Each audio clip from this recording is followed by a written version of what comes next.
What a fade. Thank you. The years of radio. This was a way more dramatic introduction than I expected. I know, like, especially since like we've been having a conversation for maybe 15 minutes that would be podcast worthy, but we just kept talking, and I was just like, we got to start the show because we're having all these really interesting conversations.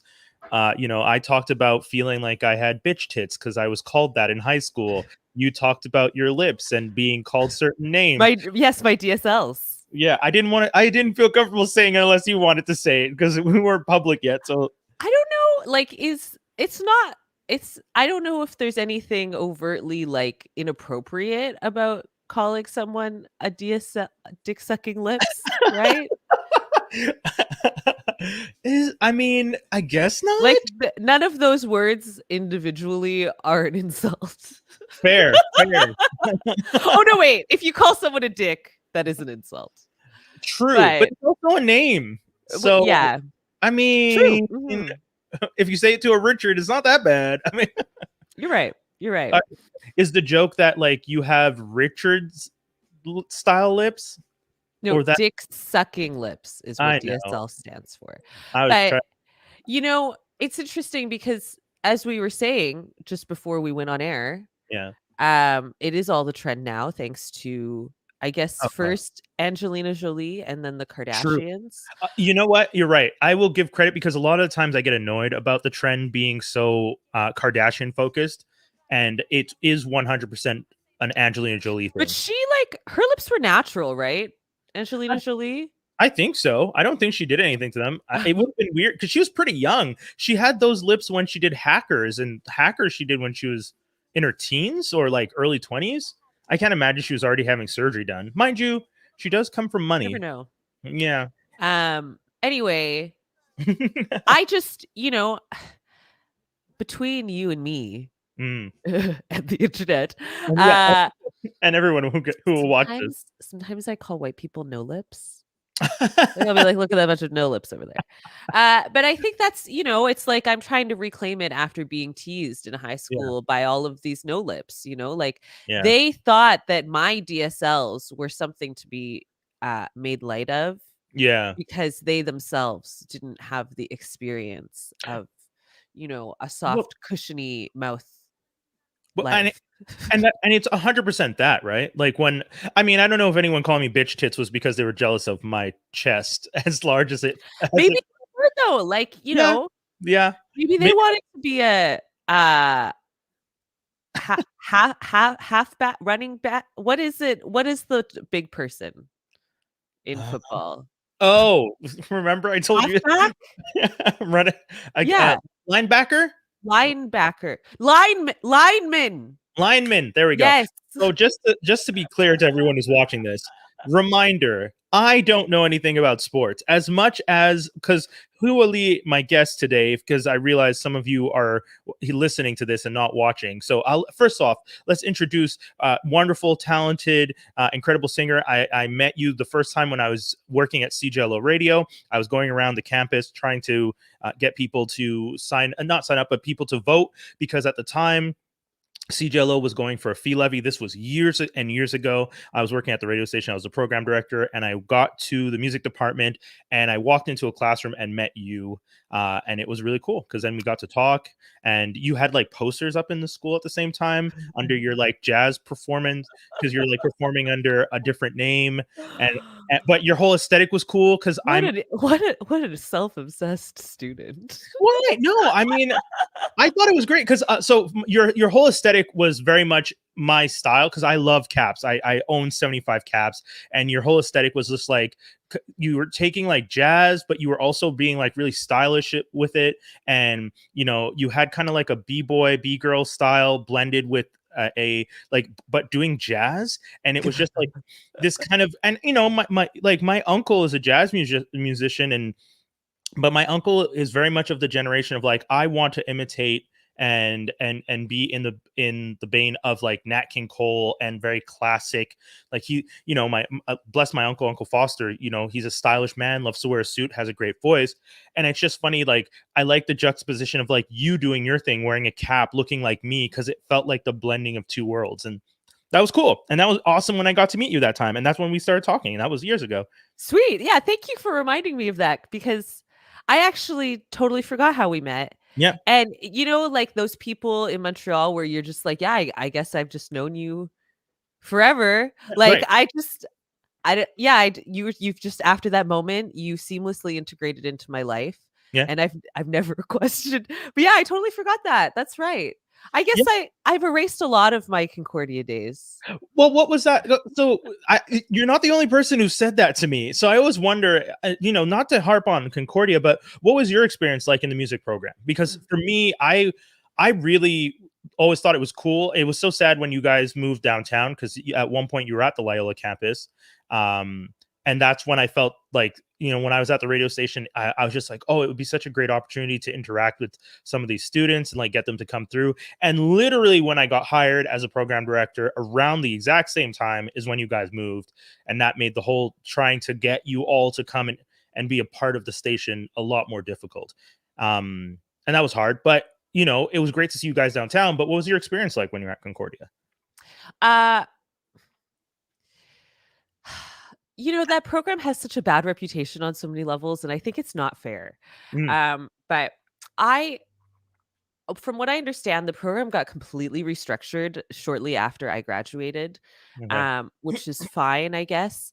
But I had ultimately like a wonderful experience there. For me, uh, I was kind of like a big fish in a small pond in Victoria, where I grew up. So it was very humbling to come to Montreal and realize that I had a lot to learn. Um, but it was a great school for me because they really did encourage me to find my own sound and create kind of my own sonic signature Mhm. within jazz. Very tradition based program in that, I mean, not to hate on McGill, where I also have a degree from. Tell 'em Um, but the McGill Jazz program doesn't have any like Black American profs. So to Oh, me, interesting. it's difficult to learn this music and be strongly grounded in the tradition when you're at this like high level of doing it at the university level. To Mhm. me, you need someone that is couched in that experience. Yeah. And I was really, really lucky to have two Black American profs that really took a lot of time to make us understand where our place and role was in this tradition. Mhm. I was at a school in a time before wokeness and before identity politics were really discussed. So Yeah. I think it was really profound, actually, that I had an education like that. That being said, the program was really disorganized, and Concordia was like racked by financial struggles Yeah. and scandals with presidents, Yeah. etc. Like at that time that I was going there, so it made it kind of weird. But um, I had a great time there, and I really like my project now as Hua Li wouldn't have existed without all of the things that happened at Concordia, because we were like connected with the electroacoustic side, so there Yes. were these like producers and beat makers that were nearby, and then like really experimental like classical and electronic compositions being Yeah. made, and then um like just being here in a larger city, I was able to access like actually going to hip hop shows, which I didn't get to do as a fan in Victoria. So that all just coalesced, and I think, I don't know, I wouldn't have like a cool project today if it wasn't for all of that work. That's man, yeah, I feel like that's similar my path when it comes to Concordia. Communications program was fun. I got to experience a lot of great things. And similarly, when we were there, like you said, there was a whole bunch of drama going on. And when I got the job working at the university, we were trying to build out our news department at the radio station.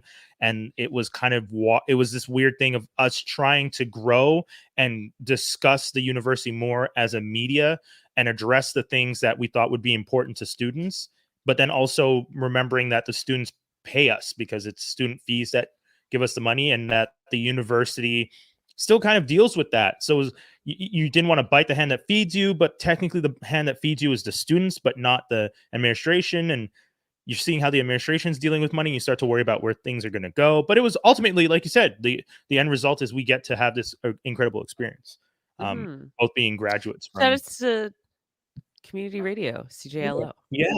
Thank you. You're yeah, wearing this shirt right now.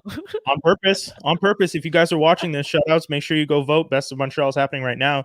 You know, we got someone else right here who needs a nod for musician. We've been doing some music. Best hip hop act. Best hip hop act. Get the I stopped campaigning for this, so this will be probably the only time I talk about it. But if anyone is gung ho, please vote. Best hip hop act, Hua Li. I'm also wearing a t-shirt, a local t-shirt. This is El Barbara.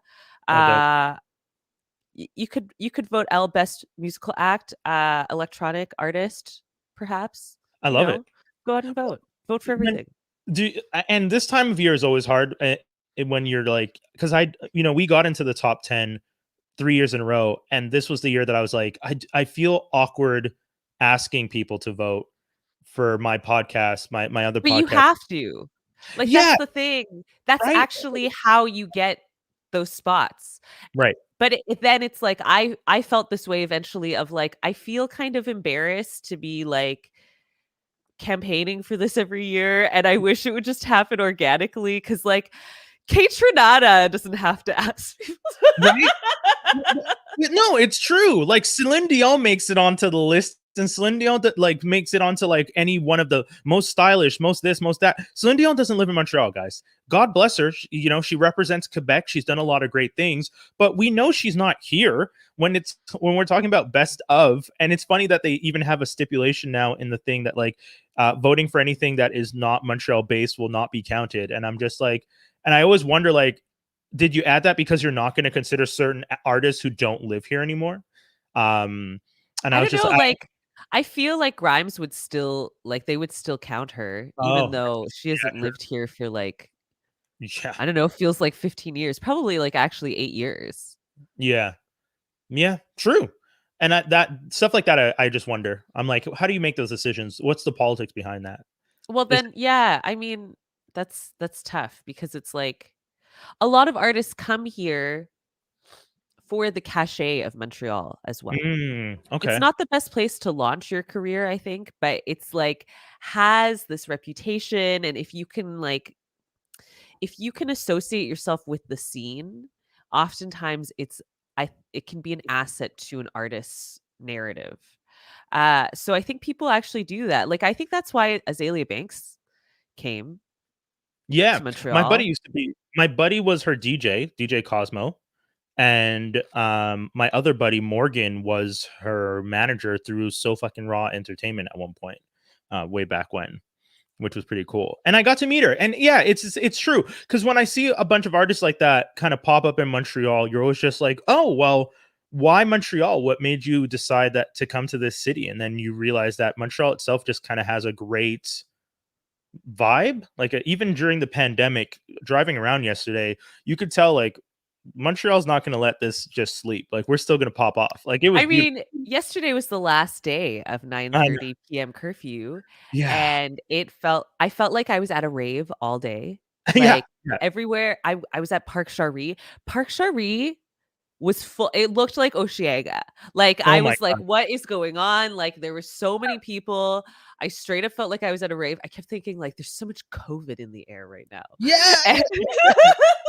Yo, I was so scared to get out of my car at one point, and I was just like, no, like, it's fine. Like I have essentially a Darth Vader mask. Like I have this like LG mask that I ordered from Hong Kong that has like HEPA filters in it and fans. So like when you're not breathing, you just hear like all the time. What? And, like, yeah, you do. Like you wear this mask and you hear like I was with my buddy because I had to go pick up something at his house. And as I was standing there, he's just like, are you breathing or is the mask making that sound? I was like, it's the mask. He's just like, yo, that's a mind fuck. Like, because it literally sounds like a mask. So there's fans in it that like, are they filtering? Yeah. Like are they like drying air into your mask? Yeah. So what it is the LG Pure Care mask. You guys can look it up. It inside the mask there are like the same type of HEPA filters that you see in like the big like air filter systems that has that like corrugated style to it. There's mini ones that you put in the mask and then you put the covers over it, and it has fans underneath that. And you have to you charge it with the USB and you wear that mask. And Wearable air purifier. Yeah, I ordered one, and it wasn't as expensive. It came out to like $250, and I was just like, eh. So But every it's time like, I like it's the was, one mask you use forever. yeah, that's why So that's it's why it was kinda worth it for worth me. it. And it has a filter when you breathe out. So like you have filters, the HEPA filters on the inside, and then you have a filter on the inside of the mask. So when you breathe, it filters your air out. I'm a nerd. Oh, how lovely. I'm Wow, a nerd. look at this woman namasteing with this Yes, mask yeah, on. yeah. Yeah, Okay. and then and then Will.i.am has his new mask that's going to be coming out that everyone got really excited about. He announced that he's working on a mask. I I sell kind of masks. do. Okay, good. So let's I because sell masks. I was just Stop gonna say, promoting other people's masks.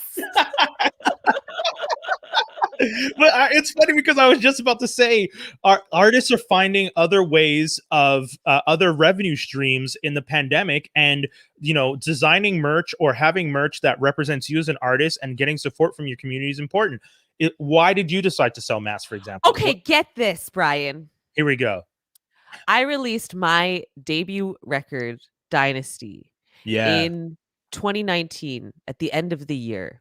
Okay. So there was no virus. No Mhm. one in North America cared about masks. But this is a lesson to me to Mhm. never ever back down. And I will never back down on a merch idea ever again. Wow. Because in fall of 2019, I was like, I really want to get masks printed with my logo on them because I want it to be this like BTS moment. Like I just want a Yeah. lot of like Asiatic items at my merch table when I launch my record. So I had these like hand fans that were Oh, hand airbrushed with my logo that I was selling, and I wanted to get these masks, but no one produced masks in North America in oh. 2019. So I was like desperately trying to source the like someone that would manufacture this for me and then do the printing. And then like because a lot of them don't lay flat, like people didn't want to Yeah. screen print them. It was crazy, and I couldn't do it. Oh. And I was so disappointed. And then not months later, not 6 months later, suddenly every t-shirt printing place, like every North American Everyone. manufacturer Yeah. had masks. And I was like, "Ugh, I can't believe this." Yeah. But I did find my corner of the mask world Okay. because I'm not doing any of those like t-shirt material single layer masks. Okay. If you go to huali.bandcamp.com, you can order, I think there's only 5 left. I got my mom, who's a tailor, to make Oh. 30 handmade double layer masks with a wire like Yes. nose So bridge thing. You that's could important. stick an entire medical mask inside, so you have triple layer protection. It Oh, damn. sits nice and tight on your face. There's adjustable ear loops. It's a luxury mask experience. It's black, so it's understated with a nice little logo on the cheekbone. You can't Love go it. wrong. No, but I mean, that's important. I feel like there's a lot of people who, first of all, the fact that you couldn't find anywhere to print them is a whole other crazy conversation about how casual North America was about the potential of spreading stuff. And I noted when you said Asiatic style that you want to sell masks because that is like I grew at one point I was living downtown on St. Mark Street, and there's a large like Asian community in that area, and I'd always see people in masks near Guy Concordia, and I'd always be like, I wanted to wear masks because I wanted to look like a cool ass like Snake Eyes from GI Joe. So Yeah. I was every time I saw someone wearing a mask, I was just like, man, would I look weird if I wore a mask? And then when the pandemic hit and I started wearing masks, I was just like, now's my chance. I'm gonna keep riding this wave until whatever. Even if the pandemic, we all get vaccinated, we're all good. I'm still gonna want to wear a mask because it's not a bad idea to just kind of add that extra layer of protection, because already the air quality is not the best. That's the other problem. Straight up. You Yeah. know, so before the pandemic, I had a BTS mask that I got in Chinatown, and I Okay. got it because I have really, really bad allergies in the Mm. summertime. Yeah. So when I'm biking and I would like commute to work, and then I get to my work and I would be fucked up from my allergies. Yeah. So I started wearing a mask, and it changed everything about my breathing experience in the summer, and I loved it. So that was also part of why I wanted to offer this as merch. Um but, I love it. no one was on that tip yet in North America. I'm definitely like, I adopted masks pre-COVID, and I will definitely continue them forward. Like, Oh, yeah. in Asia, it's necessary in a lot of places for air quality.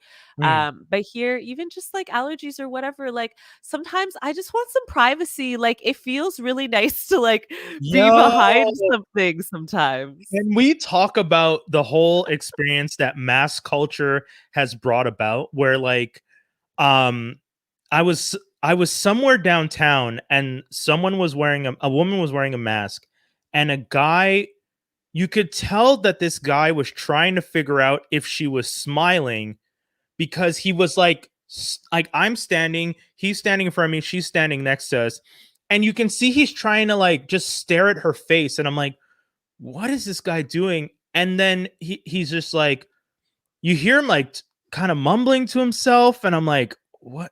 And I realize, I think he wants to ask her, are you smiling or are you okay? And I'm just like, the mask is, it's, there's a mask. Leave her alone. You don't need to know what is under the mask. Just leave her alone. And then he like looks at her and looks like he wants to get closer. And then I started fake coughing really loud. And then they both got panicky and walked away. And I did that on purpose because it looked like he was just about to ask her or talk to her. Because for a second I thought to myself, maybe they actually know each other and I'm just seeing things. And then I realized, no, this woman is like oblivious to the existence of this person. And then he very much was about to lean in, and I just started going with my mask on, and then you just saw them That's both go. so kind of you.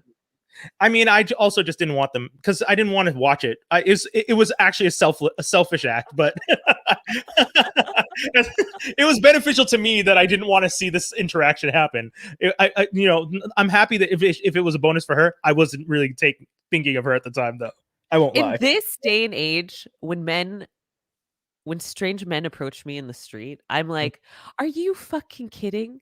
Like, I am a racially targeted group right now, Yeah. and there is a deadly virus in the air. Yes. Like, Yes. do not hit on me. Do not hit on me. Yes. I am about to pepper spray you. Like, wait, okay, tell me, are people hitting on you? Like, do women still get hit on in this mass culture in the same way? Like, do you still get it? It's probably not as often, but are you still getting? Because I find that I would like I will randomly talk to people all the time, and it's one of the things that I love to do, male or female. That's how I've always been. But because of the pandemic, I feel so awkward trying to talk to people because it's hard there's, to gauge their openness yeah, to conversation yeah, if I you can't see can't see the faces. whole Yeah. face. So I've stopped. I don't really talk to people. The only people that I interact with and kind of like talk and be my weird jokey self is like, if I go for like dessert somewhere and I'm picking up something, like I'll try and get the people to laugh at the counter because I'm like, you're having a rough day. Like, you're out in public during a pandemic working at a counter. It's hard. Thank you. And here's a random weird anecdote from Brian, and hopefully you enjoyed it. And then I can't even tell if they're laughing. I like those interactions too. Like, I like to try and get my spontaneous conversation out with service people. But Yes. then that also sucks sometimes because it's like you're wearing a mask and then they're behind plexiglass. So you're like, how's your son doing? And they're like, what? And you're like, your son. And they're like, who? And it's like, your child. And then I'm thinking, like, God, these people probably want me to leave them the cologne. Like, they probably just like, oh, it's another, it's that guy again who keeps trying to make jokes, and it's like, sir, I've served 45 people today, and I don't even want to be here. Please stop trying to make my day better. Better would have been you not coming in and just having this Uber delivered to your house. It's like, oh, I know.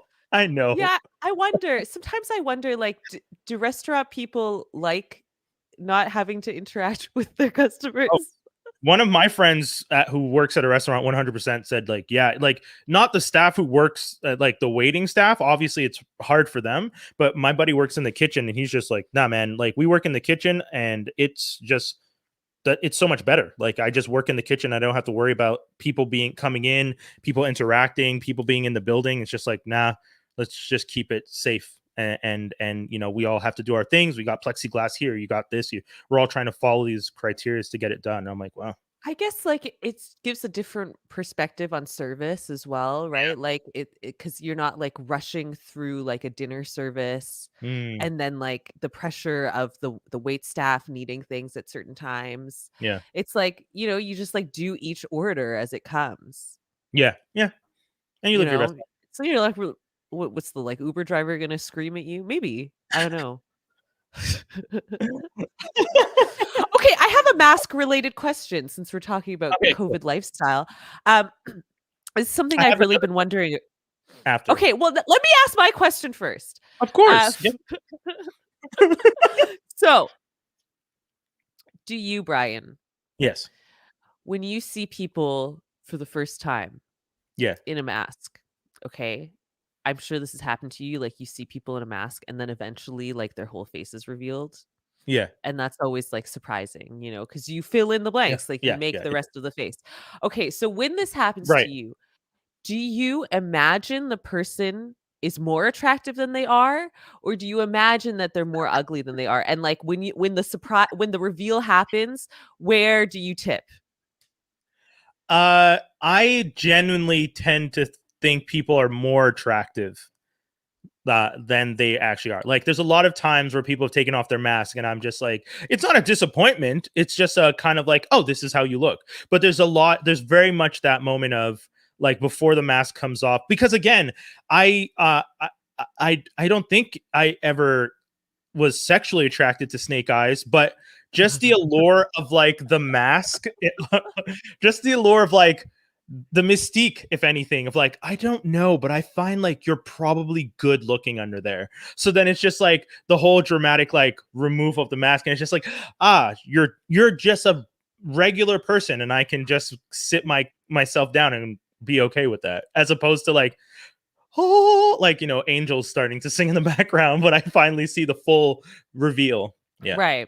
Yeah. Yeah, I'm the same way, and it's a little disappointing, actually. Yeah. Like, because it's like I don't know, it's like, "Oh, I guess I just thought you were more beautiful," Yeah. like, "Oops." Uh, I, and then I always feel bad thinking that, it's like, "Well, you're not an uggo," like, yeah, yeah, I just filled in the blanks, like, slightly better, like, it's like I yeah. imagined what you could have been. But I wonder, like, is it because, like, is everyone attractive from the eyes up? Well, okay, so anyone who knows me knows that I'm a brow nerd. Like, I really like brows. I don't know why. Okay. Well, actually, I Interesting. do know why. When I was a kid, I was teased about my eyebrows and my lashes a lot because I have curly lashes, and everyone told me I always had a perfect arch. So Those they no teased lips. me about it. Sorry? Those no lips. Yeah. But so I got teased about it, and then I realized if people tease you about something and then you start to brag about it, it's not fun to tease you. So I'd start bragging about my lashes and my eyebrows, and then I actually got into brows because I was just like, well, if I'm gonna brag about them being great, what makes good brows? And then that turned into an interest in brow culture. So I do genuinely, brows and lips are like the two things I look at first when I notice someone. Oh, interesting. So Okay. so for me, when I see someone's brows, and eyes and stuff, I'm kind of like already filling in like how great the lips will probably look. And then it's like, so then Dangerous, that's dangerous. right, because then the reveal is like we were saying, it's like, oh, those are just some regular ass lips. It's cool. Like, it's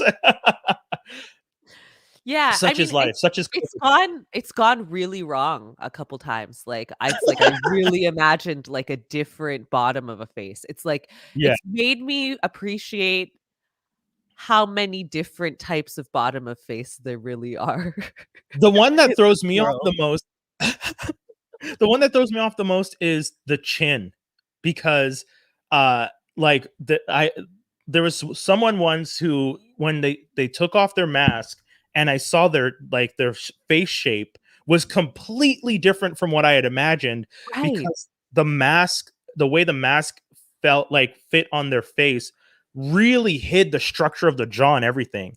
And Mm. it was so shocking, because it was one thing to fill in because I felt like, oh, this person's face is round, let's say. But then for them to remove and it be very squared, and to be like, oh, your face isn't even shaped the way I expected. This is like throwing me off so much. It was. Oh my god, you have a shamrock shaped bottom. What the fuck is going on? What is happening? But I feel like that then, because I have a beard now, and I haven't always had a beard, but it's just like, God, if I shave my beard, do people think like, well, you've been lying? That's not your chin, like, this whole time. Mm. So that's it's kind of that crossover where beards and masks, essentially, women are just experiencing essentially men are just experiencing what women's been experiencing with men with beards for years. That without a beard, our faces are so differently shaped that we've been tricking some of y'all. I don't have as distinguished a jawline as you expect. This Well, beard. I've had unique insight into this because my father, my Okay. beloved late father, um, it was a no chin. Okay. Like I have quite a short chin actually, but his profile was very lacking in the chin area. But So, you have a nice jawline here. oh, Like, thank you. Wow, my mother thinks otherwise, so I appreciate that. That's very validating.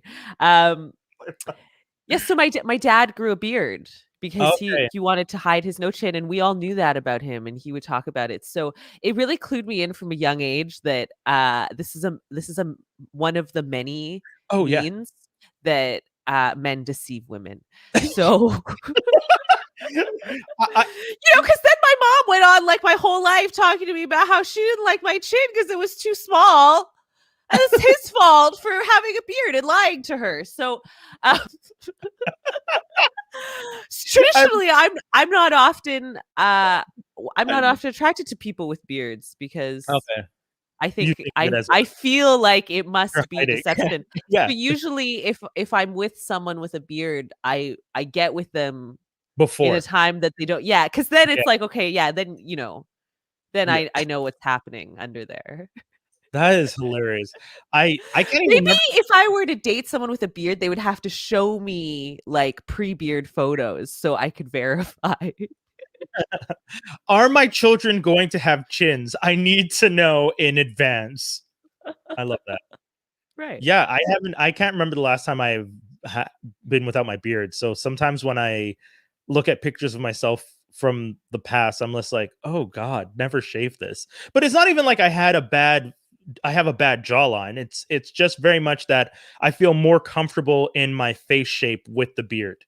Like, that's pretty much what it is. My face feels, because like I said, when I was younger, I felt like I mean, I've been overweight quite a bit of my life. I am still overweight, and my face feels way rounder without the beard. The beard gives me that sense of like it's stretching out my face so that it feels slimmer. And that's one of the few ways that I lie to myself every day when I look in the mirror and I go, you look slim, buddy," and it's like, no, the beard's hiding the double chin. You know. Why are you pretending? I mean, it's true that I've never seen you without a beard. Like I probably wouldn't recognize you if you Yeah, shaved your beard. most I would people be like yeah. "Who's that stranger wearing that CJLO shirt over there?" I we so we started talking about COVID, and one of the things that made me want to ask you was about performing during the pandemic. Um, Mm. because I mean, everyone and their cousin has started doing a podcast, but for musicians, like, we talked about finding different streams of revenue, but performing is one of the ways that some people have continued. uh I haven't seen you do as many, and I wanted to ask, like, what's your experience like with live streams, or live stream performances? What are your thoughts on it? Yeah, okay. You're right, I don't do many live stream performances, and, I feel a little guilty about it, like, I'm supposed to, Mm, but I just hate it. Oh, I okay. just hate doing it. It's Um, hard.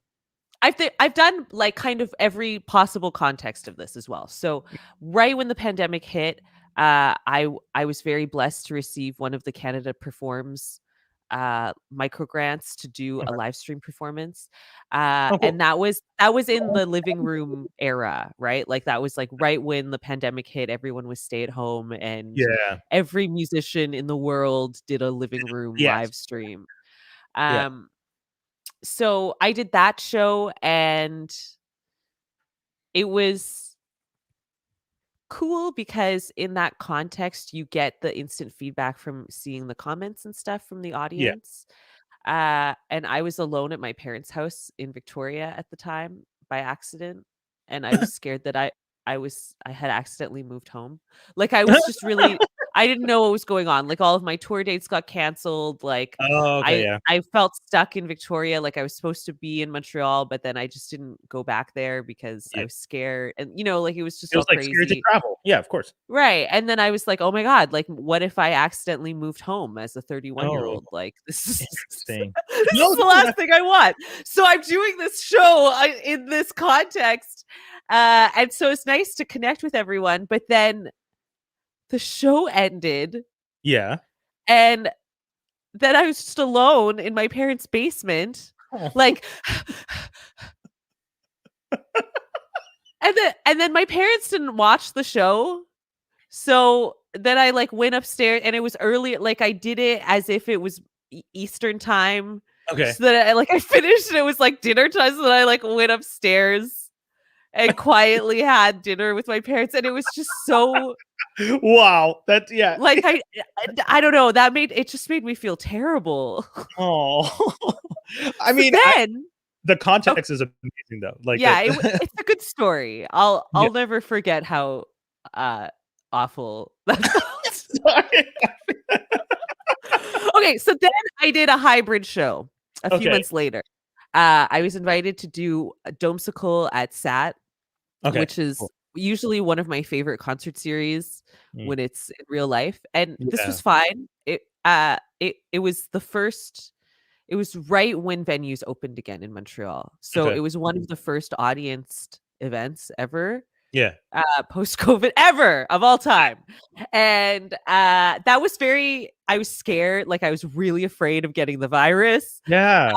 but at the same time, I was really excited to perform for an audience, and it was cool, but very disappointing because everyone was seated, and they couldn't Mm. dance or move, And, and, like, distance.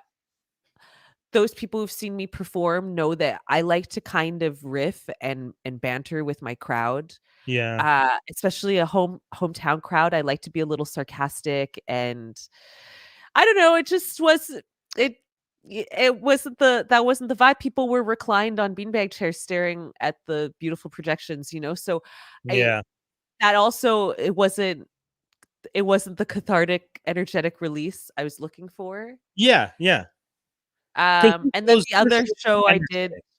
sorry? Your shows have good energy, and it's like the crowd gets into it, you get into it. There's like a whole interaction, and there's that experience. I mean that in itself is how concerts are, obviously. But I mean your show specifically that I've seen pictures or clips, like there's that you bring a really big presence to the stage, and your fans and the crowd responds to that really well. So I can imagine in a world where people are sitting on beanbag chairs being asked to make sure they're 6 feet apart from one another, performing to that probably felt very different and very odd, if It's anything. interesting because when I perform, I often think about each room and each club as its own puzzle.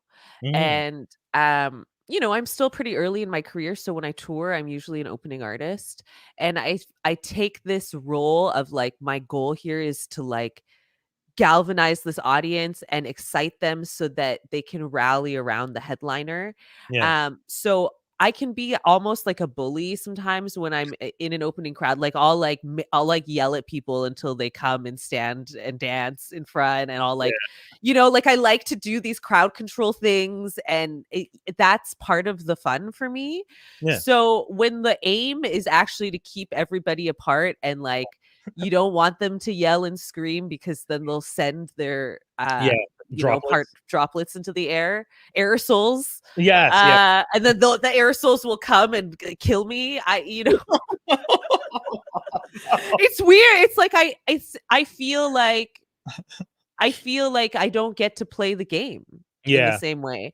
And I love to perform my songs, and of course that's the main objective anytime I'm performing, is to deliver my material in the best way possible.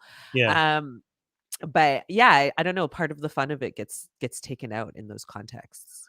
Can we talk a little bit about the anxiety of performing? Because you referenced that's, I mean, I've never heard anyone vocalize it that way, but the idea that like I want you excited, but I also don't want you to make noise and expel particulates that could potentially kill me. Like that's a serious way to put it, and it's an interesting thing that I'm sure you're not the only one going through. Like, I mean, you and I talk about Bobby Lee yesterday, and Tigerbelly, the podcast, but Bobby talks about the fact that he has not performed since this all started because he's scared. He's uncomfortable with the idea. I shouldn't say scared. He's rightfully cautious, is what I should say, because saying scared makes it sound like he's limiting himself. He's not. He's being rightfully cautious about where he's performing.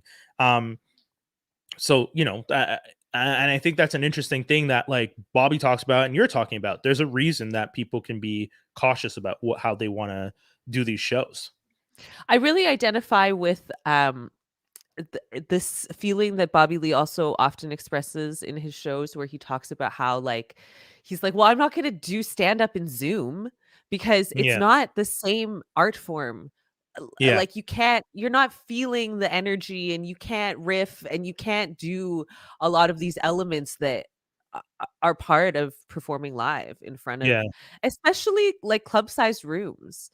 I was talking to you yesterday as well about how I feel like there's so much simpatico between touring artists that tour clubs and comedians, because there is that same kind of art form of when you're managing a mid-sized crowd, you're doing something particular. It's not when you're in a stadium. I mean, you're famous, like you're already successful then. Like stadium crowds paid whatever stadium price because your name was on the bill. And that's just what it is, So it's different for a medium-sized room where yes, they came to see you, but sometimes it's like, oh, I would have gone to this.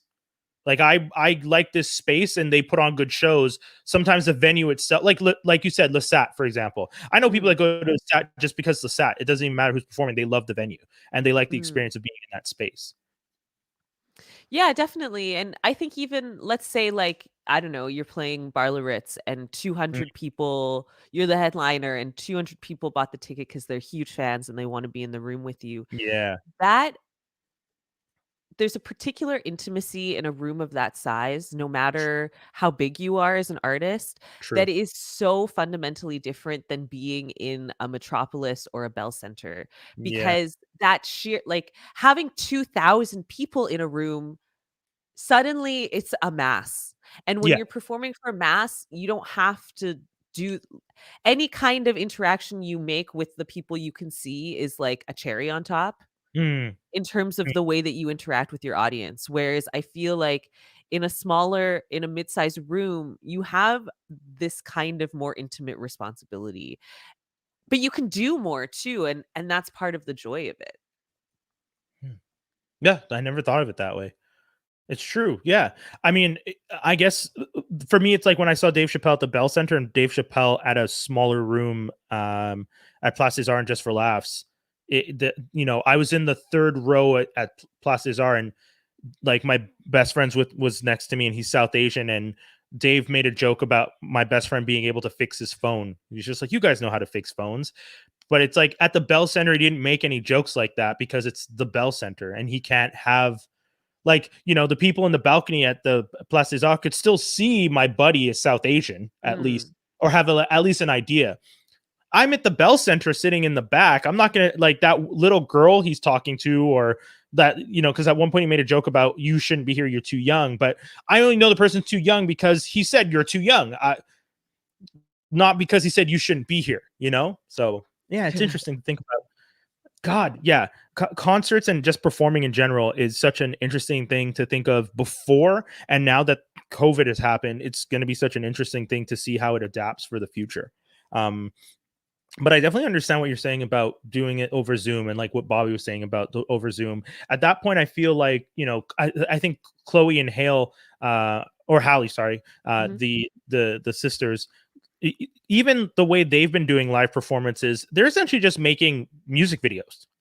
Like all their live performances that they've done during the pandemic for like different award shows and stuff like that, those just look to me like really interesting music videos that they've made crazy new things. And I guess at that point, then it becomes more like I want to create a really distinct piece of art as opposed Mhm. to I'm performing to an audience through a live stream.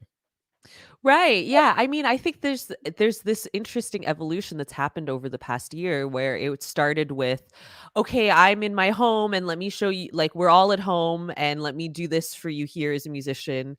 And then there was that opportunity for hybrid performances for a moment there, and that will come back again, I think. But I think, yeah, there's been this natural evolution toward artists thinking more on a broadcast level now, and almost as if like, okay, well, if this was a television set and I Mm, could have like a backdrop and stuff, what would that look like? That's ultimately, I mean, the third live stream show that I've done this past year, it's so crazy to think I've only performed 3 times. um mm, but the third one I did was my launch for my EP that just came out, Yellow yeah, Crane EP, and that was at Sala Rosa, but I built with my art director, Alba Daza, this incredible garden set, and I had 3 dancers in these chrysanthemum costumes that were made by Laura Acosta, and, that was a very I thought about that performance in terms of how juicy can I make this as a visual experience yeah, for the audience at home? And yeah, I mean, I think that's one of the only ways to keep it still interesting and engaging, yeah. when we're stuck in this, screen medium now. Mm. I feel like the way you're describing the performance, I feel like as much as you say you don't really love doing them this way, you have the knack for it though, because that last performance sounds incredible. And even if it's not necessarily the way you want to do it moving forward forever, you definitely sound like you have the eye for what could be a visually appealing experience and blended with your already great sounding songs. Oh, thank you. Yeah, I appreciate that. I think about aesthetics a lot, Mhm. so it is it is something that I can do. I just don't like the feeling of performing in this way because I get a lot from being in a room with people. Yeah. And so that's the main thing. I love performing. I'll do it in whatever context. I'll adapt for whatever. And in the moment of performing, I will always be thrilled. Yeah. Even if it's just for my laptop, I'll be thrilled. It's mostly the feeling afterwards where I feel very like You I go don't get upstairs that and exchange that I normally do. So like you yeah, said, it just feels weird. I'm in a basement and I went upstairs for supper. Yeah, I definitely get that, yeah. Have you ever thought of okay, so I'm throwing this out now myself. Have you ever thought of doing it for other people though? Because like I said, I like the fact that you sound like you have the eye and you have that like the idea of aesthetic and thinking about it in the context of broadcasting. Because I've had a lot of conversations with people about performing during this time and no one has said I think about it in the context of a broadcast. Mm. A lot of people have just said I'm trying to figure out like I'm trying to recreate the experience of a concert, and I feel like trying to create in the context of a broadcast is very different but is also appealing. And that to me sounds like a key, like at least for now, a key specific difference for the evolution of the like music at live streaming art form. I think artists need to remember when they're thinking about performing for live stream that what makes watching live concert footage exciting is that exchange between the artist and the audience, right? So it's the feeling of like, oh, what are they doing to adapt these songs for the environment that they're in? And so if you can't do a live concert broadcast with an audience in this time, you Yeah. need to justify it with something else. And I think if you're just a band on a stage, it's not that compelling. Yeah. It's harder. So, yeah, I don't know. I mean, I I just think I guess where I wanted to go with this last show where we made this garden set is I was thinking about the best possible SNL live performances. Like, what That's does cool. it look like? What are the best presentations in that context? And it's always the ones where it's like, okay, well, we're going to do a musical performance and then they're going to shift the camera over and it's going to be this insane set that no one Yeah. predicted and it's going to, it's still a live performance, but we're justifying this in an interesting way and we're able to use the cameras in a way that make it more dynamic than it would be if you were just Yeah. sitting there or whatever, So, yeah, I took a lot of inspiration from the best late night performances that I saw. Interesting. That's cool. I didn't when you said that, I was like, oh, I never even really thought about that. But you're right. The most like, unfortunately, there are times where I've skipped over the performances for SNL.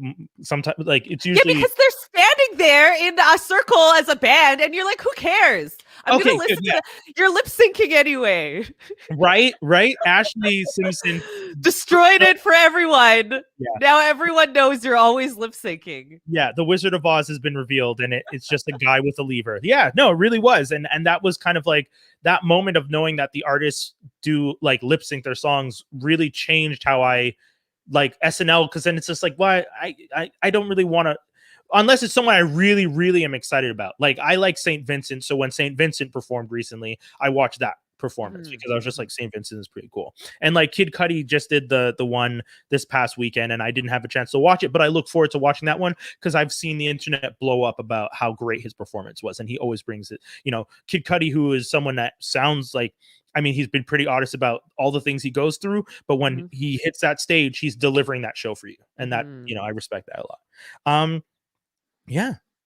I wanted to talk to you about, what it's like during the pandemic when you're not performing and you're not being a creative genius. We talked about it for a little bit, Bobby Lee. You and I talked about it yesterday when we were discussing the pre-podcast about exploring new podcasts. And, what are some of the shows that you started listening to, and what's the specific element that made them more interesting now than, other than the fact that it's a pandemic, but like there's specific shows you like now more than other shows, and what did those shows bring? Right. I asked for myself because I'm trying to figure out what the secret sauce is. Okay, interesting. I mean, I think there was a very distinct shift in terms of my preferences that are a result of the pandemic.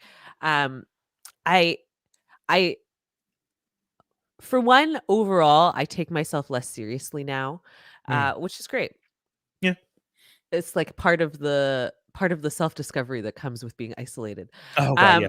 So I think before, the only podcasts I listened to were extremely highbrow and very kind of like mainstream, like the first, if you kind of envision like the first sort of vanguard of podcasters, right? So it's like This Serial, American Life, yeah. etc. Yeah, Serial, though that vein, right? So I listened to a lot of On the Media. I listened to oh god, I can't even remember what it's called now. Anyway, stuff like that, really highbrow. And during the pandemic, how did it happen? Okay, so I bought a TV. It all started with buying a pandemic TV. Oh, okay. Because before I was also 100% audio in terms of my podcast. It was like I'm doing a chore, so I'm gonna learn about a fascinating topic. Oh, smart, yeah.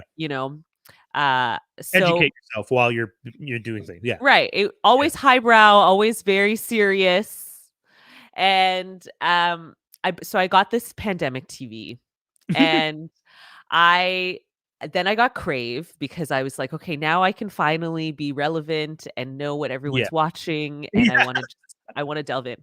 So there was this great Comedy Store documentary Wonderful. by Yeah. Mike Binder, and it's so great. Like Yes.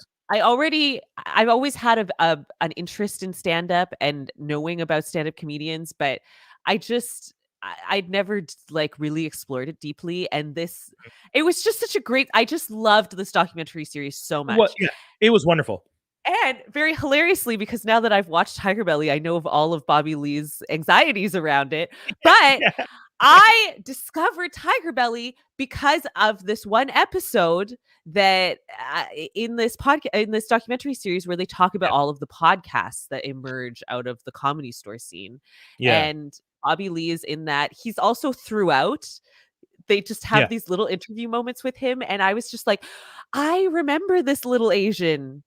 I remember this little Asian from Mad TV, and I like him. He's funny. I like this guy's personality. Like, I was just drawn to him via that. So I started listening to Tigerbelly, and then I was like, this is my life now. Yeah. Like, I consumed so much Tigerbelly so fast. Did you It go was back like all the way to the beginning? I haven't gone all the way back to the beginning, but Okay. I've gone pretty far back. Like, I've seen all 3 of their different spaces. Oh, cool. Okay, yeah. Yeah, I mean, I ate it up. Like, I just loved everything about it. I loved how frank and honest Bobby Lee is about navigating his anxieties as a performer. Oh Like, god. I just relate to Yeah. all of that so much. Um, my father passed away during the pandemic, Oh, so it was great to just have, like, all of I felt like they were like my grief network, and these were like yeah. I felt like they were my friends, and I just had Tigerbelly on almost 100% of the time, as if I was part of a conversation. Yeah. It made me feel like I wasn't alone. Yeah. And from there, I started discovering like all of the other podcasts Yeah, within the Tigerbelly yeah. family. And So, like, some other ones as well. Bloodbath, Yeah, Stevie Bad Weeby's, Friends, show, Bad Stevie Friends, Weeby. yeah. Mhm. Um, Uh I don't even remember, Whiskey Ginger is, Andrew's other I show. I've only ever watched the Bobby Lee episodes of Whiskey Yeah, Ginger which is fair, because which is fine. Yeah, I similar don't to me. I don't support Santino by himself. I know, right? Okay, so that's my thing. Santino's great when he's with Bobby, but when he's by himself, he kind of almost takes things too seriously. Whereas, like, Bobby really does get him to, like, that place of just being purely idiotically silly. At least in the episodes that I've seen, because that's the thing. I haven't watched enough Whiskey Ginger to be able to make that comment completely, but I think Bobby brings out kind of one of the best versions of Santino. And I think also, I want to say, I think Santino brings out one of the best versions of Bobby, because Bobby, when he's with Khalyla and, George has a pink dick and that whole crew, he's the captain and he's very much in charge. And Santino calls him out on that. So it turns that relationship flips, because it's not about leadership, but it's about partnership. And Bobby sometimes hates having to be a partner. Yeah. Fascinating. Yeah, I think so. I mean, you can see the self-satisfiedness that Bobby gets in Tigerbelly sometimes. Yes. But I also think it's a more vulnerable and authentic Bobby in Yes. Tigerbelly. Yeah. It's cool that Khalyla's there to keep him honest. Like, he Yeah. can't just go full into the mask of being a performer. Yeah. Whereas he can, and he's encouraged to in Bad Friends. True. Because they have more gags, they have more kind of planned segments in that show. Yes. And it just, it brings out this, like, the maniacal yes and I'll do anything to get a laugh side of Bobby Lee. Ate each other's pubes.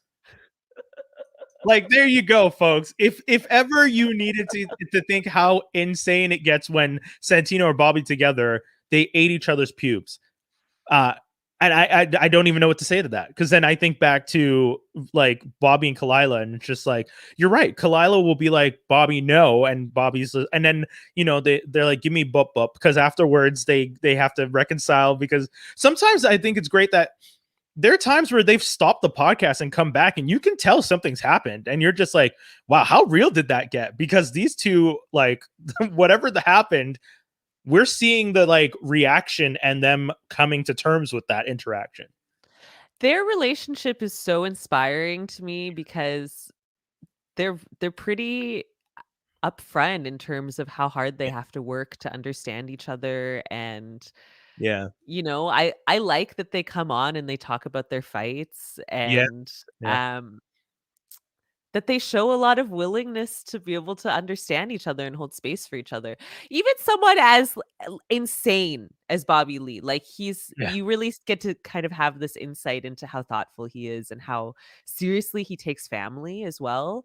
Yes. So, I love that. I mean, that's the kind of power couple that I would love to be in. Yeah. It's true. And it is pretty beautiful to see how they work at it. They do. Mhm. Because there's Mhm. definitely been times where you could tell that Khalyla was just like, I have had it up to here. Like, but she acknowledges like, no, but I'm here to work on it. I was actually really scared at one point that the podcast was going to come to an end, because there was a couple weeks in a row where she kept saying like, openly, I don't really like podcasting and I don't want to do this. Mm. And she said that like multiple weeks in a row. But then funny enough, Bloodbath started like a week after, like 2 or 3 weeks after, like after she said, I don't really want to do this anymore, but Bloodbath started. And I was just like, oh, interesting. So I was like, maybe it's just she wants to change up how she's doing it.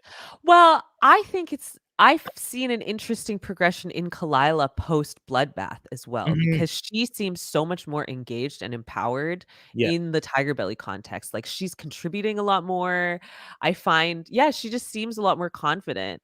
And because I'm very present day with all of what's happening with Bloodbath and then every Tigerbelly episode that comes out, but I'm still going back into the archives. Oh, cool. You really see that growth. Like, Khalyla was very, very, very quiet and shy and not that involved at first. Yeah. Really like just a mirror to Bobby, whereas now she contributes a lot more, and I love that. I think that probably makes it, like, more exciting for Yeah. her as well. Yeah. No, I love it. It's true.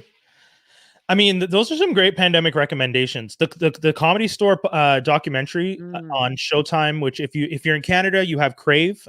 You can watch it there. If you're in the States, it's on Showtime exclusively. I would tell people to definitely check it out. It's a great look into the evolution of stand-up comedy in LA and how all those comics worked together to try and make that industry better and flourish. Because there was a time where, you know, they weren't being paid for the time that they did. And there's like a whole section about like David Letterman and all these like older comics talking about what it was like to build up and to try and set the bar for future comics. And then you Mhm. had that interaction. And then you have like the stages of like, oh, the podcasting has become really important in comedy because Mark Maron to Joe Rogan to Bobby Lee to Annie Letterman to Whitney Cummings, to they're all doing their own podcast, they're all doing their own conversations, but they each have their own take. And it's I don't even think sometimes they're trying to be comedic. I just think their comics and the things they discuss are funny. Sometimes it just happens that it can naturally be funny. Like, Mhm. Bloodbath, for example, I don't think they're going out of their way to try and be funny. Like you said, you and I were talking about it yesterday, they're bros. And it's like watching your friends in the basement interact. And this is It's what it like is. seeing the broiest women you've ever seen, and I'm obsessed with it. I sometimes I watch Bloodbath and I desperately wish that I could just be there with them. Like, Yo, I'm like, "Please accept me as one of you. I do. I generally. I'll shit on Esther too, please." Oh my God, Esther. Oh my God. She's a character. Her solo podcast and the stuff she's done with Rick Glassman is uniquely different and weird, but I mean, it definitely still narrows into, I think that's one of the things that I like about podcast culture, niche. Like when I worked at CJLO and I was the program director, there's a lot of times where people would come in through the door and propose a show. And the idea for when I was during the time that my tenure, I guess I could say, is what you're trying to do, bringing a voice to a group that isn't represented right now. And then, you know, people would be like, yeah, because I want to play, like, I didn't hear this, this, and this on your station. I don't hear it anywhere else. I really want to do it here. And that's how we ended up with like these really cool shows. Like we had a girl who did a show that was purely just macabre, like circus music. Oh, how fascinating. She did one of the best shows at the station because it was so niche, but it was so beautiful, and you could tell she was putting so much into it because no one else out there was doing a show like that. I didn't hear a show like that anywhere else. You know, she brought it up. She brought her application. She explained to me what she wanted to do, and I was just like, wow, you're right. And I was just like, I don't think I've ever heard about that. She's just like, and I brought it because I never heard it. And I was just like, bong. And I remember the day that she was supposed to start her first show, she got really nervous and she's just like, I don't know if I can do this. And I said to her, I was just like, do you still believe that you are trying to represent a group that isn't being represented? She's like, yeah. And I was just like, then, I mean, if anything, just do it for those people. Do it for you and like the X amount of friends that you know would appreciate this, and the other people will find you guys. And that was always my idea when I had shows come. And I think that's one of the reasons I really like podcast culture, because it's also that niche.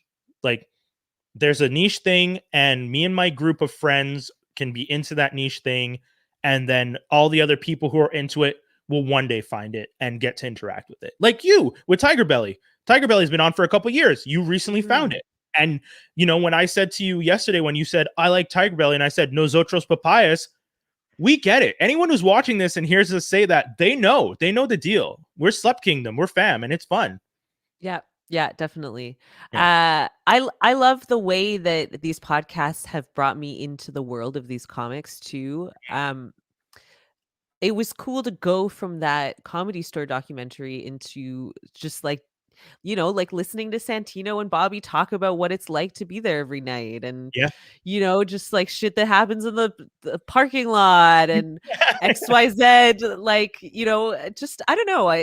I love that insight into the industry. Because I love the inner workings of how the music industry comes together. I love the behind the scenes aspects of entertainment, and you know, the way that the Comedy Store in particular connects with film and television, the late night scene, you know, all of that stuff as a hub, and then how all of these different comics, but like also like the Comedy Store type of comic, which is always like, you know, these like hyper fucked up traumatized people. Like I'm just like, yeah, you're my people. Like if I had talent in stand-up, I'm sure I would be one of those fucked up Comedy Store people. So yeah, I love that insight. I love that you brought it up, because it's just like, that's one of the main things about the Comedy Store people. Like they all say Whitney Cummings, all the way down to, you know, like you've mentioned, late night, one of the kings of late night, David Letterman. They all address the fact that we were a fucked up bunch. We were always a fucked up bunch, but we had fun being the fucked up bunch on stage.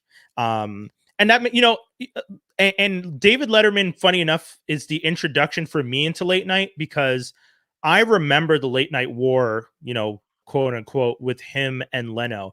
And that was when I really started paying attention to behind the scenes stuff. And I really genuinely love behind the scenes with late night. Like I'm that nerd who knows why Joan Rivers and Johnny Carson didn't talk for a while. And like how, you know, because he was doing the Tonight Show and Fox was starting off. It was like Fox was like at its like infancy. They were just starting and they wanted to have their own late night show, and they approached Joan Rivers to host it.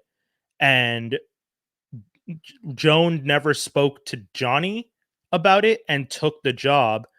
And then Johnny was offended. Supposedly, the story is that he would have given his blessing, but because she didn't ask, he was upset. So he put the word out that if you go on her show, you'll never get on the Tonight Show again. Oh no, how petty. petty, super petty. And like, and it's a crazy story because, you know, like the Tonight Show is the be all, right? Like that's the bar. I mean, it just seems like that's why it feels petty, because it's like you're Yeah. the Tonight Show already. So it's like, yeah, there's this other late night show that's gonna happen, but like Yeah. you're the one. Like, Yeah. why are you acting so intimidated? Like, unless you really feel like, okay, like, unless you, Johnny Carson, really feel like Joan Rivers is better than you, maybe you need to address that within yourself. Exactly. And that's the thing. Like, you know, I still like Johnny Carson for who he is, but I think that, you know, when you hear that story, it kind of puts it into perspective of how messed up that industry was when it Mm. was first starting. The fact that Johnny could put out the word, and I don't know if it's Johnny himself or if it was someone in his entourage, but as I understood it, Johnny was offended that he didn't get asked or even spoken to about it, and that she'd taken the job. And you know, and at the time, I remember the first time I heard the story when I was younger, I understood. I was just like, yeah, it kind of sucks if I'm, you know, your friend and you don't talk to me about it. But then as I grew up and I was an adult, I started to realize she didn't owe it to Johnny. Like, Mm-mm. let's not pretend like Joan Rivers wasn't talented in her own right. It's not like Joan Rivers being on the couch next to Johnny was a benefit to Johnny. Right. It worked for her, but it was a benefit to Johnny to have someone that talented next to him. Mhm. Because Mhm. Ed McMahon wasn't really giving him much. Let's be honest. I'm sorry.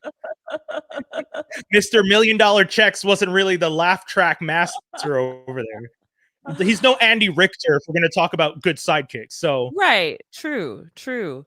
Um, yeah, it's too bad. It's too bad that he had a hissy fit about that. yeah. It's just embarrassing for everybody involved.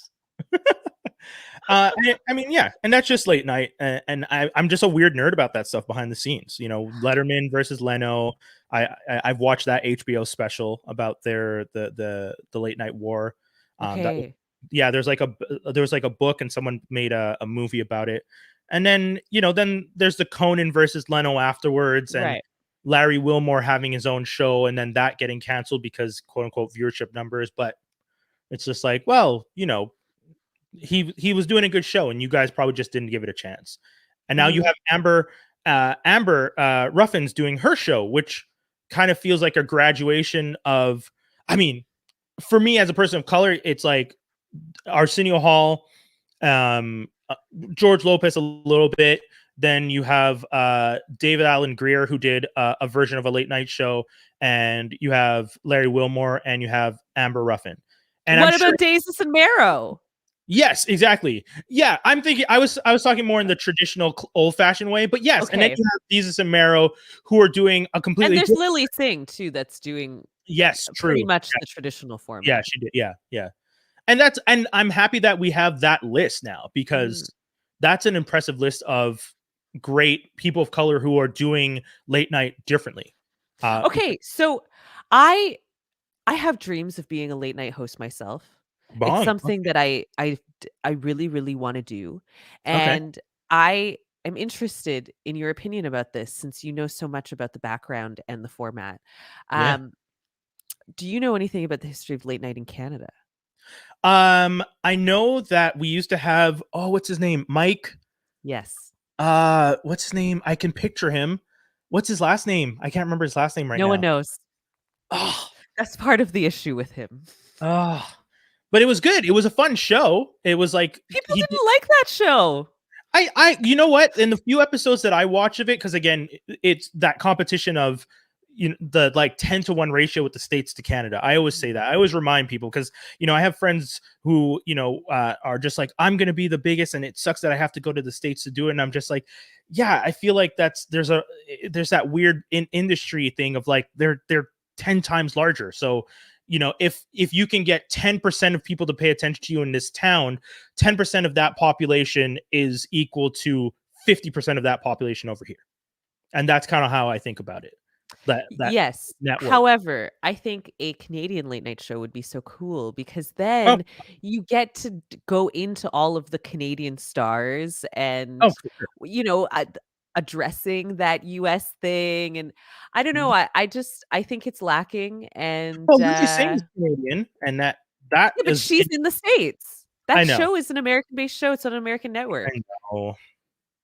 Yeah, I know it's on NBC. It's true. It really does suck that we don't really have our own like late night shows. Because late night, and especially a very Canadian late night show, where and also kind of disproving all those annoying cliche ideas about what being Canadian is. Right. That's another thing that That's kind of why you need me, Canada's only half militant, half Chinese, half rapper, I love it. to be the face of Canadian late night. That would be pretty fucking dope. I got to admit, if you were hosting a late night show, I would definitely watch the fuck out of that. Because I feel like because again, like I was saying, the things you have in like your knowledge in the aesthetics of how things should be presented, your ability to have like you're a great conversationalist, and just your whole persona works with talking to people and doing interviews. Like I do this show because I just like talking to people that I know, and I feel comfortable, and it's great talking with you. And I like I was saying the other day, a podcast is kind of like a conversation where someone just gets to interact and they're the silent partner of a friend's convo. And that's what I like about, watching those podcasts and being on those podcasts. But yeah, I could see you doing late night. I gotta, man, Mike late night Canada. It's gonna drive me insane that I can't remember his name. And then at one point Tom Green was doing one. Mike Bullard. Bullard, that's right. Yeah. Mike Bullard. Not my favorite late night program. I have to say. But thank you for saying all of these compliments. In fact, I really just wanted to make you say all of this on tape. And then now when I go to networks, I can be like, see, I may be a nobody, but this person thinks I can do it. But I feel like, first of all, I don't think it's about being a nobody. I think you would genuinely have fun doing it. Like, I'm not as comfortable talking to people I don't know. But I feel like you are probably more comfortable talking with people you don't know.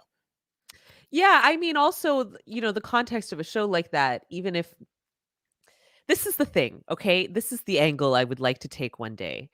What I love about Daisies and Marrow is that they get away from that hyper pre-scripted interview format of like, okay, we're going to rehearse the bit. What's the story you're going to tell? True. And then like the producer goes to the host and is like, okay, here's the story that this guy practiced. So make sure you ask him about what happened with his dog today. I don't love that, like I love the spontaneity, and that's why like a Daisies and Marrow is cool, because they take sort of that spirit of podcasting. Yes. Since that is kind of where they started as well, into this more formalized late night format. Yeah. And I love that. I love to see this kind of like just more personable, authentic version of a format that is comfortable and that we love. I like the predictability of the format, but I want to see the life in the interviews. Yeah. And I think if anything, the format, I'm happy that they're changing the format. Like, because late night has been pretty much the same since Johnny took over, and Johnny started doing it in the 50s, I think. Yeah, I think so. And the Tonight Show has done essentially that show since then. Almost like you're like nearing 100 years of doing the same thing. Like, yes, I know we're 2020, but so 70 something, but still like once you're past doing it for 50 years, it might as well be, let's round up, it's almost 100 years of doing the same fucking thing. And like, it seems crazy to me that like Johnny to Leno to Conan to Leno to Jimmy, and then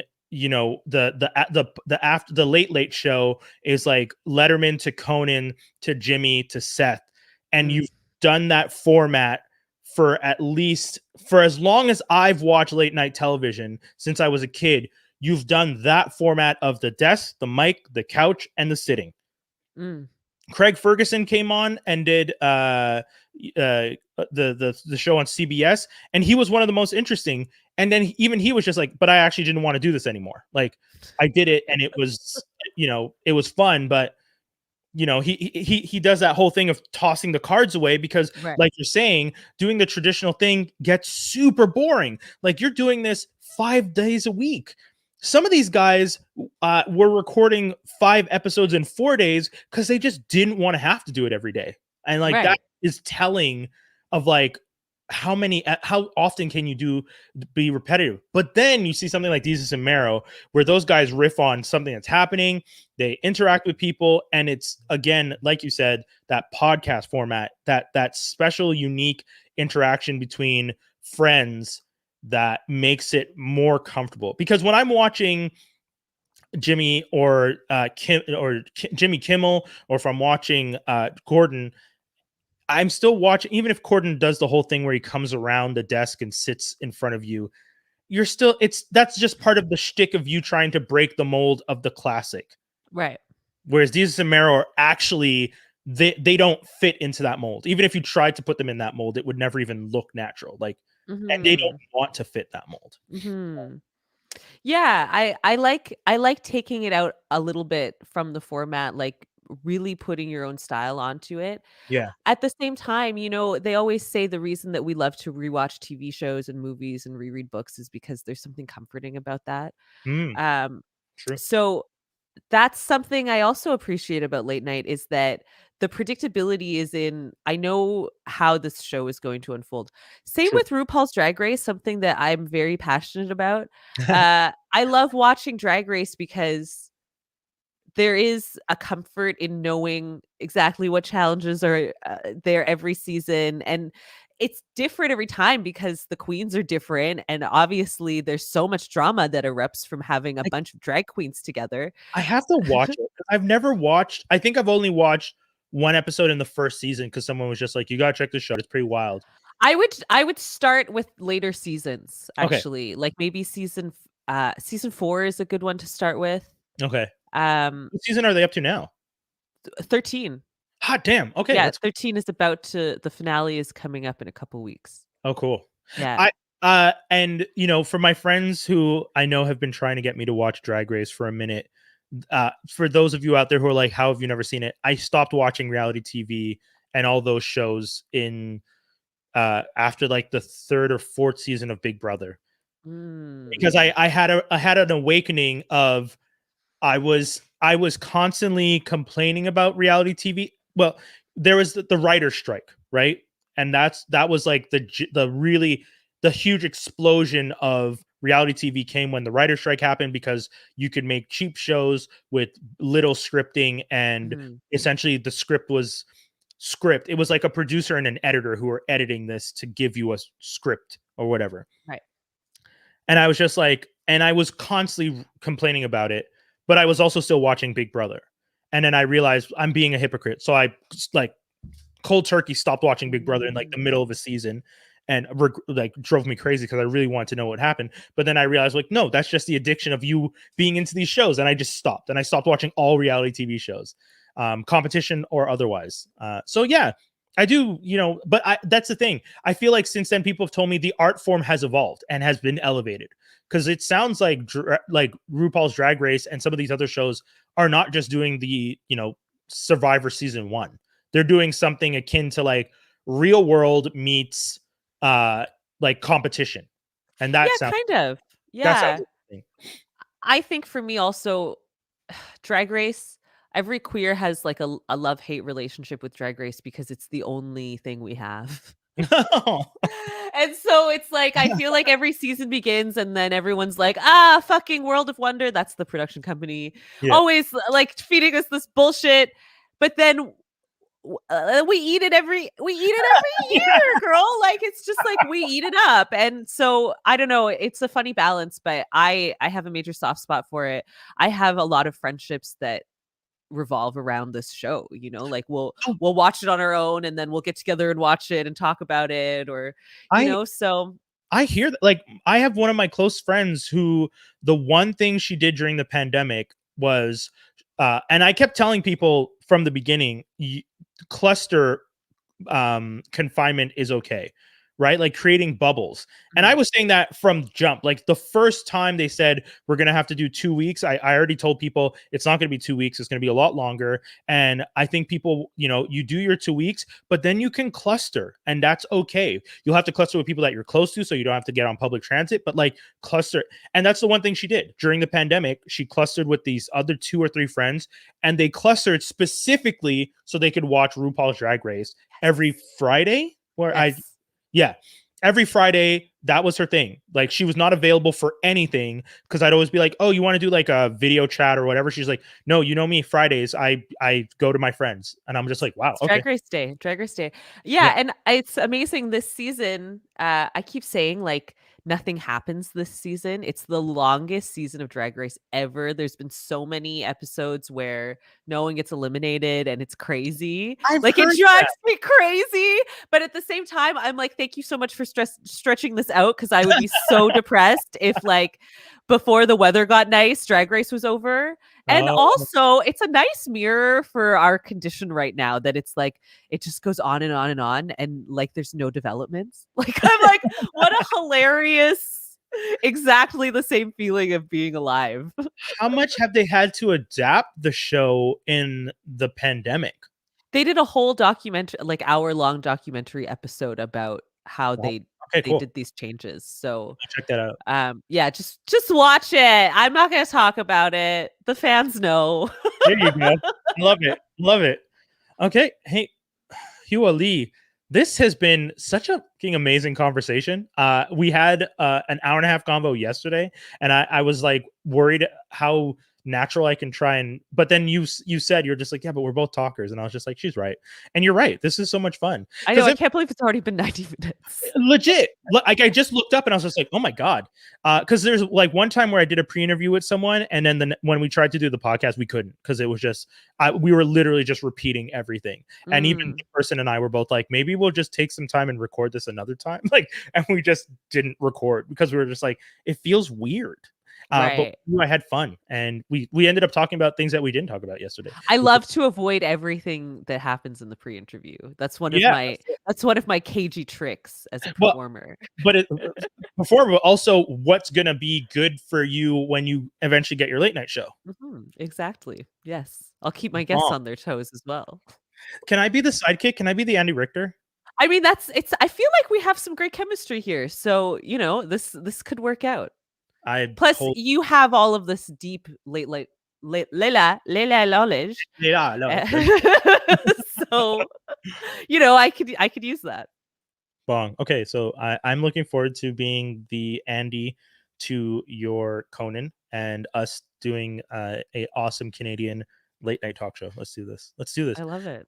And we'll record them at awkward times like the real ones are. Like, I remember when I went to a filming of Conan, I really thought I as a young person always thought these shows were recorded live. And when I finally was old enough and found out that they record them at like 2 o'clock in the afternoon, I was just like, oh God, what? I know, right? It I was know. it threw me off so much, but I was like, oh well, I guess that's just what it is. But it sounds fun. It sounds Yeah. fun. Yeah, we'll do it. We didn't talk about your music. Oh So my god. yeah, let's give the people, because you have stuff in the background. There's like, I see the monitors, the speaker monitors, and a piano next to you. Let's talk. And that dope radio. What's the on your left? Oh, that's a keyboard amp, and there's a space echo on top of it. Oh, god damn. Yeah, okay, so first things first, because oh god, I'm so sorry. For No, it's people, okay. It's my fault too. I forgot I was a musician for a second. um what's it been like, so even before pandemic, what was it like to try and like build out a studio as a young artist, because I know, for example, when I started wanting to podcast, I was just like, okay, I want to get a mic arm, a mic, this board, this ring light, this camera. It's a very simple thing, but it can help me make a fun show. But when you're a musician and you have your instrument, where do you like start? Like, what do? You have to think about all that with like the space you have. And don't summarize because we can go over time. If anything, I'll split this up if I have to, because I feel like this is something that young musicians who might not know, or even musicians who are out there right now might not know and might need help with. Okay, so building out a studio. This is an interesting question. Um, I Home studio, I would say, not like a yeah, full. Yeah. yeah. I'm You have a cool s- setup in the background. yeah, thanks. I'm primarily trained as a pianist and a singer. So I grew up as a straight up classical piano player, and then you met me when I was doing my jazz voice degree. Mhm. And I didn't really understand the production side of music at all until my last year in my program there, when I started dating someone in electroacoustics. Mm. And then I was like, okay, like when people talk about making a beat, uh well, so when you talk about that, what I think happens is you like go get your drummer friend and then he plays and then you're like, okay, cool, like bass player, come over here. I come from a live music world. Yeah. So I was like, so like what where did the sounds come from if you don't have a drummer? How do you do the Right. Yeah, Yeah. exactly. So he taught me how to use Ableton and I started off real easy. I didn't even have proper studio monitors. I had this terrible kind of stereo system Mm. that sounded really bad and I jerry-rigged that into I had this really old M audio Oh, interface cool. that, was like someone else had given me. So I didn't spend any money on my setup at first. It was Okay. like I had my laptop, my BF at the time helped me crack a version of Ableton Live, and showed me the basics. And I was just keen to start exploring there, and I didn't get any other gear for a while. Okay. Um, so you can start I got headphones, so I would have a comparison to my terrible stereo system Yeah. speakers that I was using. Get yourself a little interface so that you can plug things in and out of your computer. And start there. You can do a lot just even without a MIDI keyboard. Just Oh, okay. making sounds with what's available within the laptop, and whatever DAW you're using. But yeah, eventually, actually the same BF gave me these studio monitors when he got famous and then got better ones. So that's a tip I would give everyone. Like try and date someone who's on like a rapid ascent so that they give you their stuff. Um That's really helpful. Really helpful. Yeah, and then before you start buying too much gear, Yeah. zero in on what your sound is and what will help you and think about what you can put off for the longest. So I always really wanted an analog synth Mm. from the very beginning, but I knew like in the meantime I can get digital synth sounds that are fine, and so I don't have to spend $2,000 on this right now. Yeah. There's other things that I can like a good microphone, that I I feel should spend that money on first. I feel like that's a really important point of trying to find your sound before the equipment, because I feel like if anything, the equipment will help you add to your sound as opposed to your sound developed based on what equipment you have. Yeah, If that makes sense. absolutely. And I think if you have a vision of where you wanna go, sometimes you might get the wrong tool for that, but then Okay. you won't feel like some people get precious about gear that they buy, and even if it doesn't fit, they'll hold on to it forever. Mm. Whereas I feel like if you have a vision and you're like, "Oh, I thought that this tool was the best way, but now I've discovered there's this other tool that's a better way," you just let that go and get the new piece of gear in your studio. Mm. So that's another thing I recommend is this is not a lesson I've necessarily integrated, but try not to be so precious with your gear. I have Mm. stuff that I bought that I really never use that I should turn around because someone else could probably benefit from it. Okay, interesting. That yeah. I had a MIDI keyboard and made one beat. That was my one attempt at being a producer. Congratulations. Sorry, I made 3 beats. I only liked one and, like, just ignored the other I was just like, That's a "No, pretty good ratio for a beginner. yeah, these other 2 don't exist." I just kinda, like 33% efficacy rate, that's strong. Yeah, and it was fun 'cause, so I mentioned him earlier, DJ Cosmo, was my teacher.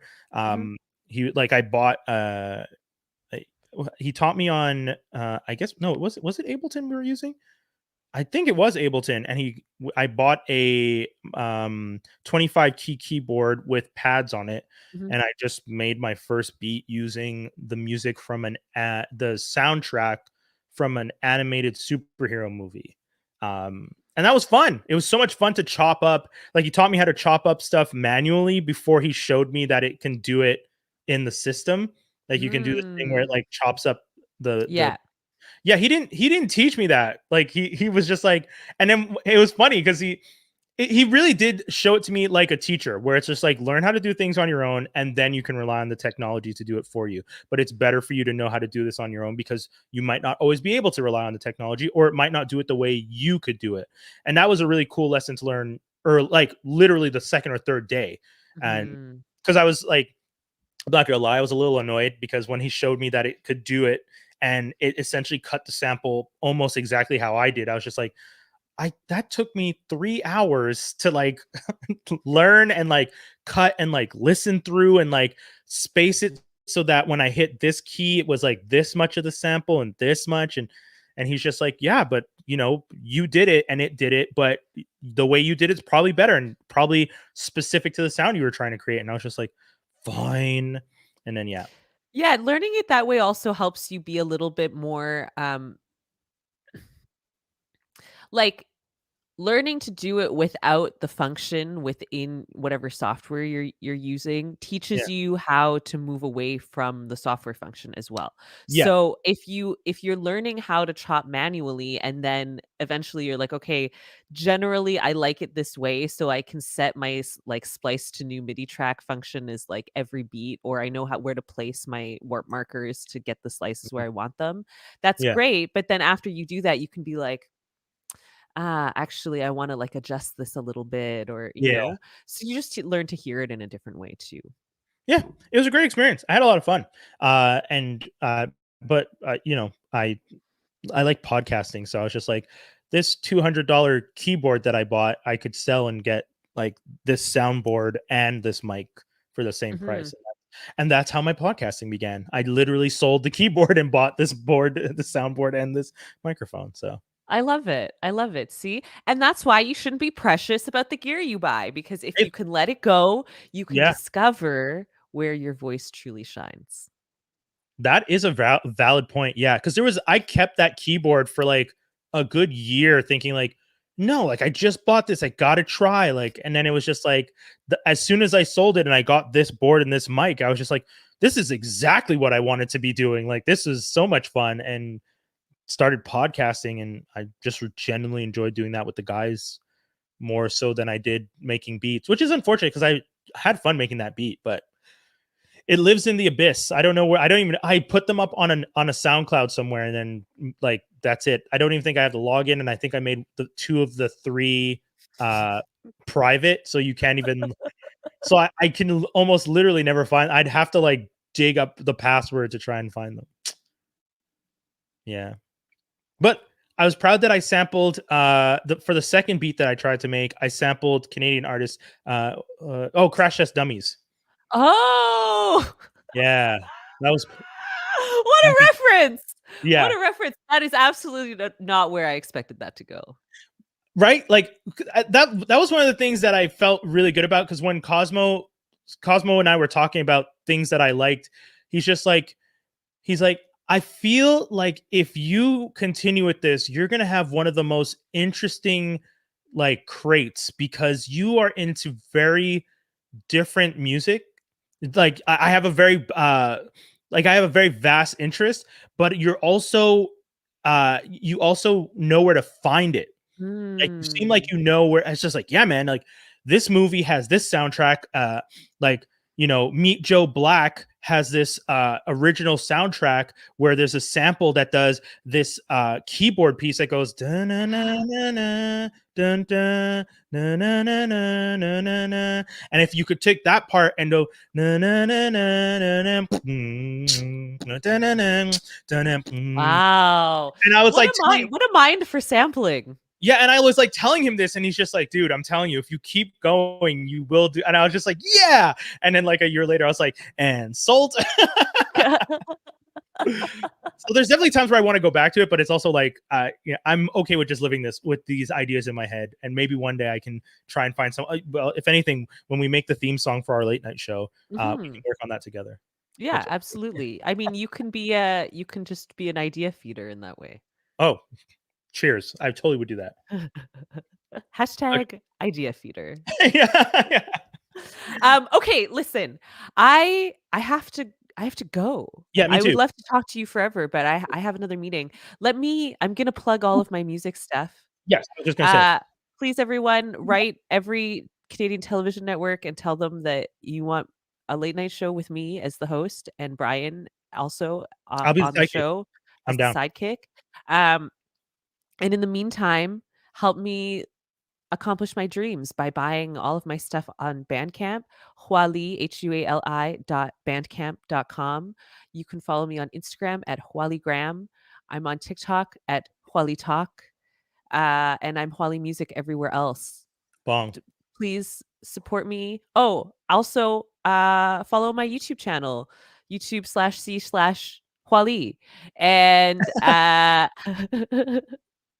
and just consume it all. Share it, vibe with it, put it on a Yeah. playlist, on mute, and just put it on loop so I Yeah. get 2 cents. And tell your favorite aunt about my music because she'll like it. And you know what? I will say this. That whole thing about getting people to like put it on mute and just let it stream all night. I do it because if Justin Bieber's fans can tell all of his people to do that, and he already has a couple million listens, then artists who are in Montreal and all over Canada and not living in mansions married to a Baldwin, Mm. like let's show some love. No offense to you, Justin, even though full offense because you once said the N-word and I'm still not okay with that. Yeah, But anyway, true. yeah, yeah, Yeah, especially if you use Spotify, please help me boost my numbers. Those are the ones that are it's the only platform that shows those numbers publicly. It's also the yeah. platform I traditionally do worst on, which is so heartbreaking. So, Mm. if you love me and you follow me on Tidal or Apple Music, kindly, slide over to Spotify and follow me or whatevs, and then go back to your platform of choice. But any boost in numbers on Spotify is a boon Yeah. to independent artists. Awesome. Thank you so much. This was so much fun. You've been great. I look forward to you coming back. Yes, And bring me back anytime. I love to talk. I'm gonna play water as we head out. Thank you so much again. Thanks, Brian. Peace, everybody. Goodbye.